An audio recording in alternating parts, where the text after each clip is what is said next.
Hello बच्चों, स्वागत है आप सभी का हमारे YouTube channel RP online classes में। मैं आरपी यादव आज का इस क्लास में आप लोग के लिए 12th क्लास फिजिक्स का यूनिट एटम एंड न्यूक्लियाई का एक टॉपिक है, nuclear size and nuclear density, यानी 12th क्लास फिजिक्स में यूनिट 8, फिजिक्स का यूनिट 8, यूनिट का नाम है एटम एंड न्यूक्लियाई। इसमें दो चैप्टर आप लोग को पढ़ना है, चैप्टर 12 एटम्स और चैप्टर 13 न्यूक्लियाई। तो चैप्टर 12 जो है एटम्स, इसके बाद इसका जितना सारा भी सिलेबस है इसके बारे में कंप्लीट जानकारी आप लोग को हम पिछले कुछ लेक्चर्स में दे चुके हैं। तो आज का इस क्लास में 12th क्लास फिजिक्स का यूनिट 8 जो एटम एंड न्यूक्लियाई है, इसी का चैप्टर नंबर 13 न्यूक्लियाई का कुछ टॉपिक्स का डिस्कशन करने वाले हैं। तो आज का ये जो क्लास है हमारा, उसमें हम न्यूक्लियर साइज यानी size of nucleus and nuclear density के बारे में बताने वाले हैं। तो पता होगा आप लोग को कि अगर किसी भी एटम का मास नंबर इंक्रीज करता है तो उसका मास नंबर इंक्रीज करने के साथ साथ उसका वॉल्यूम भी इंक्रीज करेगा, क्योंकि मास नंबर का सीधा सा मतलब क्या है, number of protons, sum of the number of protons and number of neutron in the nucleus. यानी किसी भी एटम का न्यूक्लियस में, नाभिक में जो प्रोटॉनों की संख्या होती है और न्यूट्रॉनों की जो संख्या होती है, उसके सम को हम लोग मास नंबर कहते हैं। तो मास नंबर बढ़ना का मतलब क्या है कि प्रोटॉन और न्यूट्रॉन बढ़ रहा है। तो प्रोटॉन न्यूट्रॉन कहाँ पर होता है, तो न्यूक्लियस में होता है। तो जितना ज़्यादा नंबर ऑफ प्रोटॉन्स और न्यूट्रॉन्स प्रेजेंट रहेगा तो उसका वॉल्यूम तो उतना ज़्यादा होना चाहिए और साइज बढ़ना चाहिए। यानी सीधा सा मतलब है कि उसका वॉल्यूम बढ़ेगा तो साइज बढ़ेगा। दैट इज वॉल्यूम जो है एटम का जो वॉल्यूम है उसका मास नंबर के बढ़ने के साथ साथ वॉल्यूम बढ़ेगा। कोई भी एटम का जो न्यूक्लियस है, उस न्यूक्लियस का वॉल्यूम कब बढ़ेगा, जब मास नंबर बढ़ेगा। मास नंबर बढ़ेगा मतलब प्रोटॉन और न्यूट्रॉन की संख्या बढ़ेगा। जितना ज़्यादा प्रोटॉन एंड न्यूट्रॉन है उसके पास, उतना ज़्यादा स्पेस चाहिए उसे रखने के लिए। यानी उसका वॉल्यूम कैसे बढ़ेगा, प्रोटॉन और न्यूट्रॉन के बढ़ने से। प्रोटॉन न्यूट्रॉन बढ़ेगा मतलब क्या, मास नंबर बढ़ेगा। That is mass number and volume दोनों सेम रेशियो में इंक्रीज करेगा। That is volume of the atom या volume of nucleus is directly proportional to its mass number. उसके मास नंबर का डायरेक्टली प्रोपोर्शनल होगा। तो लिखोगे इसे, the volume of nucleus is directly proportional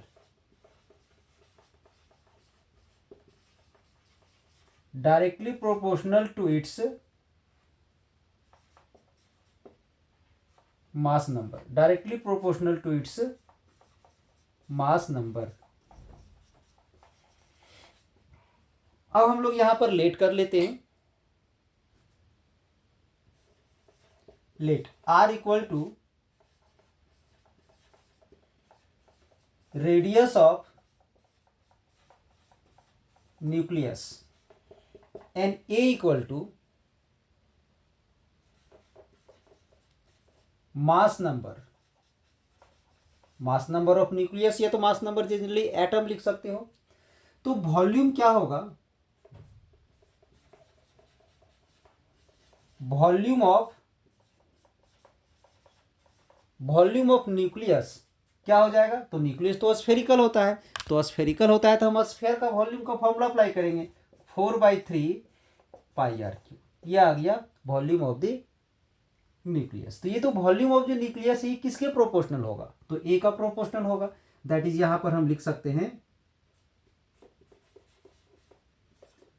4/3 pi are cube proportional to ए। ठीक है, अब ये जो प्रोपोर्शनल का साइन है इसके लिए हम एक कांस्टेंट यूज कर सकते हैं, 4/3 पाई आर क्यूब इक्वल टू एक कांस्टेंट हम यूज कर दिए। अब यहां से इस कांस्टेंट को उधर मल्टीप्लाई कर दोगे तो आर क्यू इक्वल टू क्या आ जाएगा 3k/4 और इंटू में आ जाएगा ए। ठीक है, अब ये जो पावर 3 है अगर हमको RHS में ले जाना है तो उसका पावर कितना हो जाएगा, तो पावर हो जाएगा उसका 1/3 हो जाएगा।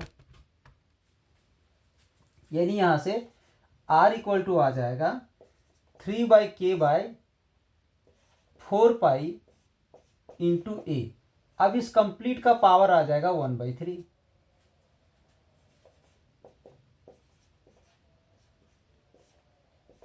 ये जो पावर 1/3 है इसको हम यहाँ अलग से लगा सकते हैं और a⁻³ 1/3। ये जो कांस्टेंट है इसे हम लोग R0 से रिप्रेजेंट करते हैं यहाँ पर R0 a⁻³ 1/3। तो यहाँ पर लिख सकते हो वेयर ये जो R0 है ये इंपीरिकल कांस्टेंट कहलाता है। R0 is called empirical constant.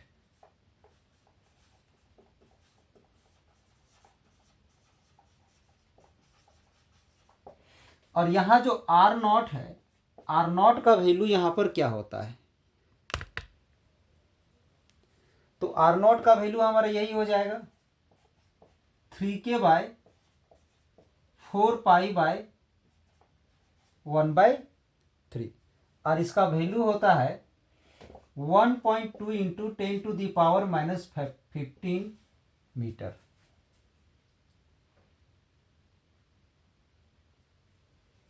अब एक चीज यहां पर ध्यान रखोगे, डिफरेंट डिफरेंट एटम्स का मास नंबर तो डिफरेंट होता है और जब डिफरेंट डिफरेंट एटम्स का मास नंबर जब डिफरेंट होगा, ए का वैल्यू जब यहाँ डिफरेंट होगा, ये तो कांस्टेंट हो गया, जब यहाँ ए का डिफरेंट डिफरेंट वैल्यू हम लोग यूज करेंगे तो आर का भी वैल्यू डिफरेंट डिफरेंट आएगा। दैट इज हर एक एटम का रेडियस, न्यूक्लियस का रेडियस सेम नहीं होता है, अलग अलग न्यूक्लियस, अलग अलग एटम के लिए न्यूक्लियस का जो रेडियस है वो वैरी करते रहता है, दैट इज अलग अलग होता है। ध्यान दोगे, since A is different for different elements, यानी डिफरेंट डिफरेंट एलिमेंट्स के लिए ए दैट इज क्या, मास नंबर, मास नंबर अलग अलग होता है। जब मास नंबर जब हमारा अलग अलग एटम्स के लिए अलग अलग होगा, therefore atomic nuclei of different elements have different size.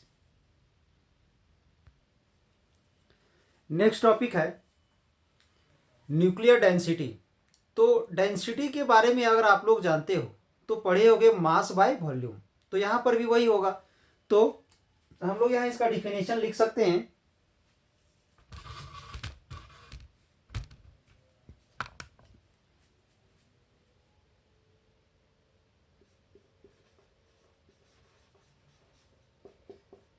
The density of nucleus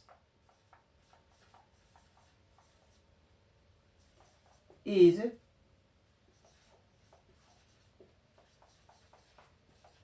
defined as the ratio of mass of the nucleus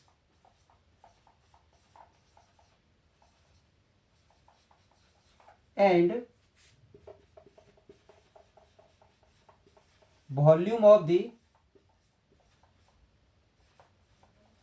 nucleus. Let कर लेते हैं यहां हम लोग, A equal to mass number of the element या atom भी लिख सकते हो, दैट इज उसका जो न्यूक्लियस है उसमें present number of protons and neutrons का सम है ये हमारा। अब m इक्वल टू अगर हम ले लेते हैं मास ऑफ ए प्रोटॉन,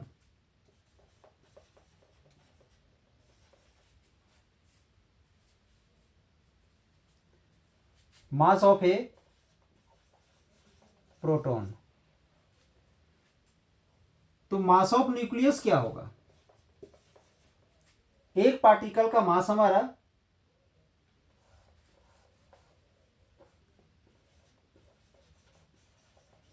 एक पार्टिकल का मास हमारा m है और total number of particle nucleons जिसे बोलते हैं a है। तो मास ऑफ न्यूक्लियस क्या होगा, m इंटू ए आ जाएगा। ये न्यूक्लियस का मास हम लोग निकाल लेंगे, ठीक है। अब अगर r हमारा रेडियस है, r equal to radius of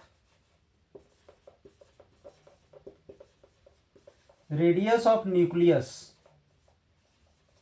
तो वॉल्यूम क्या होगा इसका, वॉल्यूम ऑफ न्यूक्लियस हो जाएगा 4/3 पाई आर क्यूब। बट अभी जो हम लोग पढ़े थे, क्या पढ़े थे, साइज ऑफ द न्यूक्लियस। तो साइज ऑफ द न्यूक्लियस में हम लोग क्या पढ़े थे, r equal to R naught A to the power 1/3। Put r equal to R naught A to the power 1/3, ये हम लोग पुट कर देंगे यहां पर। r के जगह पर अगर R naught A to the power 1/3 यहां पुट करेंगे, तो अब अगर इसमें दोनों तरफ अगर हम r क्यूब करते हैं, पावर 3 ले लेते हैं, अगर इधर हम पावर 3 ले लेते हैं तो इधर हमारा r नॉट में पावर 3 आ जाएगा और a हो जाएगा। इस वैल्यू को यहाँ पर हम पुट कर देंगे तो उसका वॉल्यूम आ जाएगा।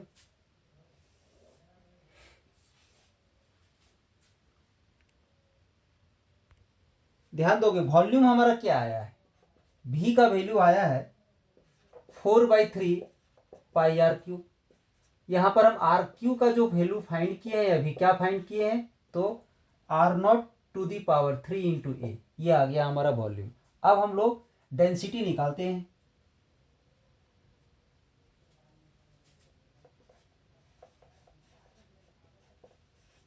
डेंसिटी ऑफ न्यूक्लियस, जिसे हम लोग रो से रिप्रेजेंट करते हैं, ठीक है। तो क्या हो जाएगा, मास बाय वॉल्यूम।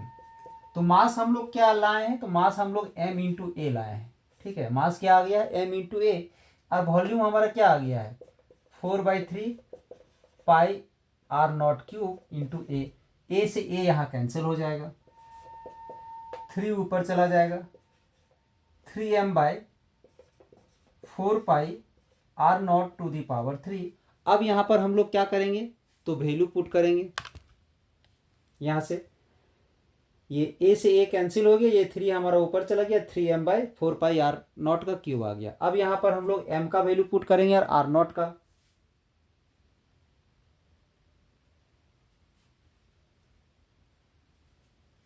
पुट कर देंगे यहाँ पर m equal to 1.66 into 10 to the power -27 kg, ये पुट करोगे।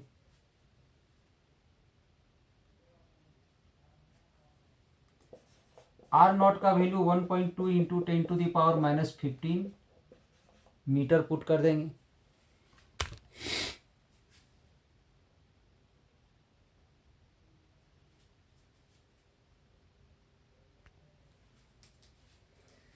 तो रो यानी डेंसिटी इक्वल टू आ जाएगा 3 into 1.66 into 10 to the power -27 और डिवाइड में आ जाएगा 4 और पाई का वैल्यू 3.14 और आर नॉट का ये जो वैल्यू है 1.2 into 10 to the power -15 to the power 3। अगर इसे सॉल्व करते हो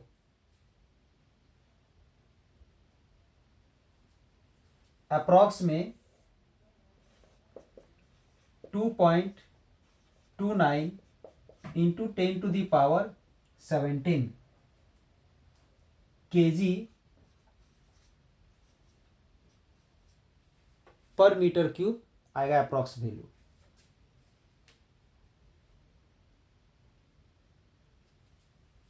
यानी ये आ गया हमारा डेंसिटी ऑफ न्यूक्लियस। और एक चीज ध्यान में रखोगे, हर एलिमेंट का न्यूक्लियस का जो डेंसिटी होता है अप्रोक्सीमेट नहीं होता है, चेंज नहीं होता है, कभी भी डेंसिटी चेंज नहीं करेगा। मास नंबर चेंज कर सकता है बट डेंसिटी चेंज नहीं करेगा। नेक्स्ट क्वेश्चन है, ध्यान दोगे, obtain approximately the ratio of nuclear radii of Fe and uranium. What is the approximate ratio of their nuclear density, यानी पहले हमें रेशियो निकालना है किसका, तो रेडियाई का, ठीक है। उसके बाद हमें किसका रेशियो निकालना है, तो डेंसिटी का।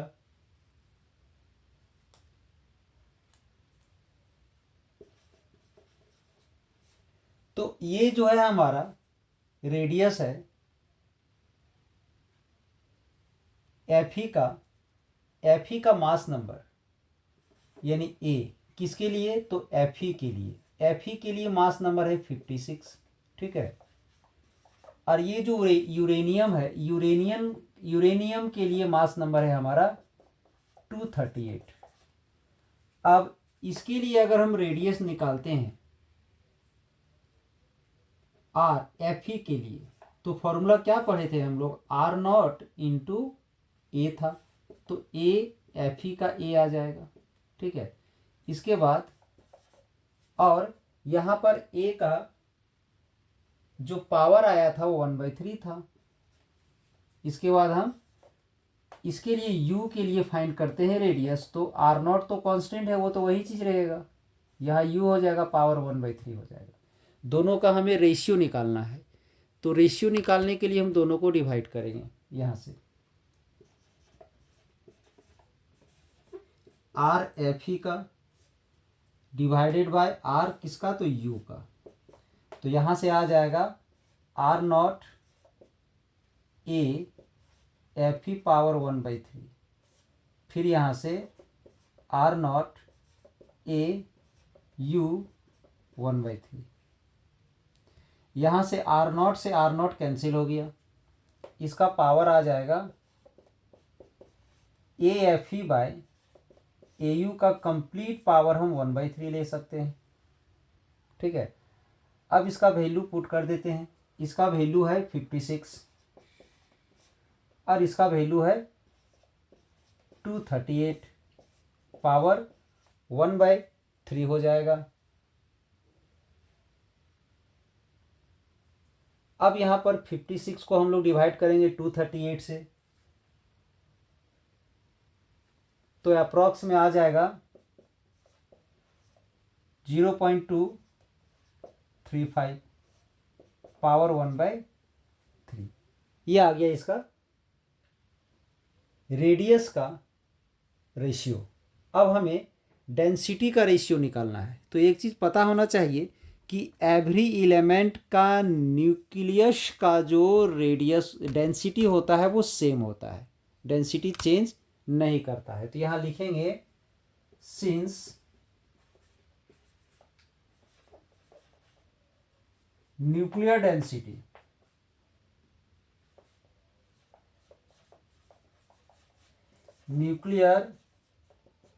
Density for every elements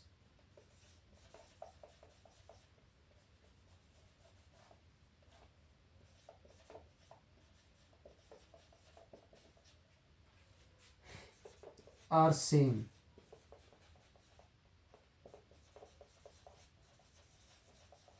Therefore, अब अगर सबके लिए सेम है तो यहां से हम लोग लिख सकते हैं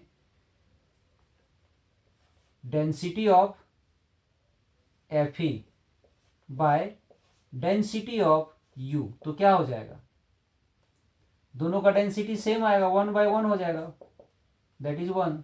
दोनों का इक्वल है तो 1/1 होगा, दैट इज इसका वैल्यू क्या आ जाएगा, 1। तो ये था हमारा आज का क्लास में nuclear size and nuclear density का छोटा सा वीडियो। तो आई होप आज का ये क्लास आप लोग को अच्छा लगा हो। तो इसके लिए एक लाइक कर दें, और कहीं भी किसी तरह का अगर प्रॉब्लम हुआ है तो उसके लिए कमेंट करके आप बता सकते हैं, ताकि अगले क्लास में इस चीज़ का खास तौर पर ध्यान रखा जाएगा, ठीक है। तो मैं आज का ये क्लास यहीं समाप्त करता हूँ। अब अगले क्लास में इसी चैप्टर का कुछ नए टॉपिक्स को लेकर के हम आएंगे। तब तक आप लोग पढ़ते रहिए, और चलिए इस चैनल से आप लोगों को जुड़ने के लिए बहुत बहुत धन्यवाद।